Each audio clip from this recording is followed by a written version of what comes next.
To begin understanding how to input directional codes, I would suggest starting the lesson with a book that you read to students, maybe like A Nice Walk Through the Jungle, which is included in this lesson plan pack. I would make a large-scale BEEBOT mat where I would tape down the pictures to the back of the mat using a clear shower curtain, and then put the students in groups of 2 to 4 to verbally give each other instructions on how to move through the sequences that occur in the book. For this demonstration, instead of using my class, I'm using an actual BEEBOT to show you how it would be done. So our adventure begins in the book at a classroom hut. I'm going to go ahead and place our bee in the classroom hut. And then the children walk out of the hut to the school gate. On our mat, it's 2 spaces from the school gate. Each space is spaced 15 centimeters apart because 15 centimeters equals 1 move for a BEEBOT. So to get there, our bee needs to turn left. And the children would need to tell each other to turn left. And then it needs to move 1 space and another space. Okay, the children then line up outside the classroom gate. Our gate and our children line are 3 spaces apart. So I'm going to tell my bee to move 1 space, another space, and another space. As they begin their journey, they see a black furry spider. So to get to the spider, our bee needs to turn right and then move 1 space and another space.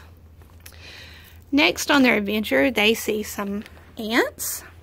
To get to the ants, our bee needs to go forward 2 spaces, 1, 2, and then they come upon a lizard. To get to our lizard, our bee needs to turn right, move 1 space, turn right again, and move 1 space. Okay, next the children come upon a school of fish, which they think are piranhas. So our bee will need to turn left, move 1 space forward, turn left again, and move 1 space forward.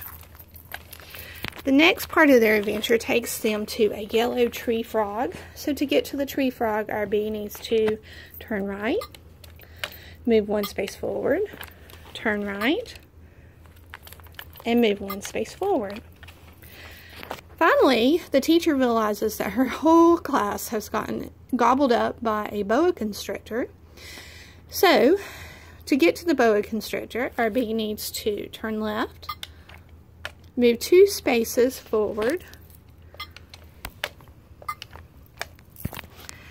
and then it needs to turn left again and move 1 space.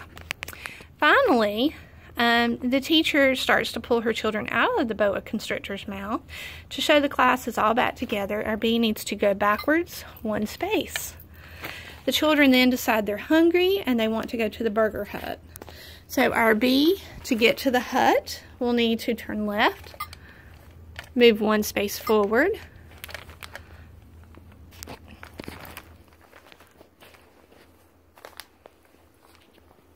then it will need to turn left again and move 2 spaces forward.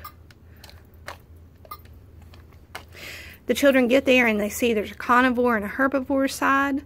They want to eat with the herbivores. So they want to eat with the gorillas. Our children will need to turn left and move 1 space forward.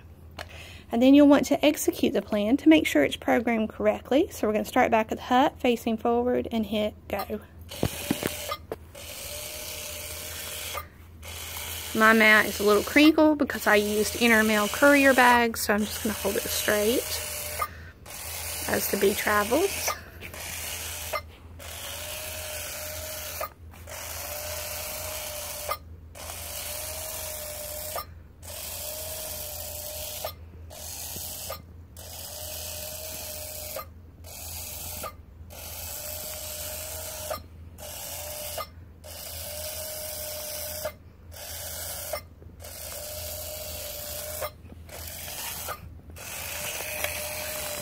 And I have a seam going down the middle of my mat that my bee sometimes gets hung up on.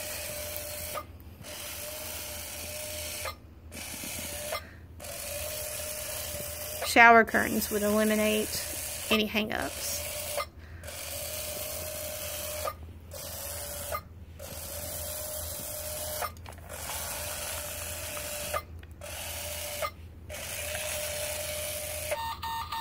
And you see that we have arrived at the Gorilla eating station. Thank you for your time. I hope you enjoy this activity, as well as the summer mat that's included with it, the decorations for the BEEBOT camper outfit, and many more fun, engaging activities.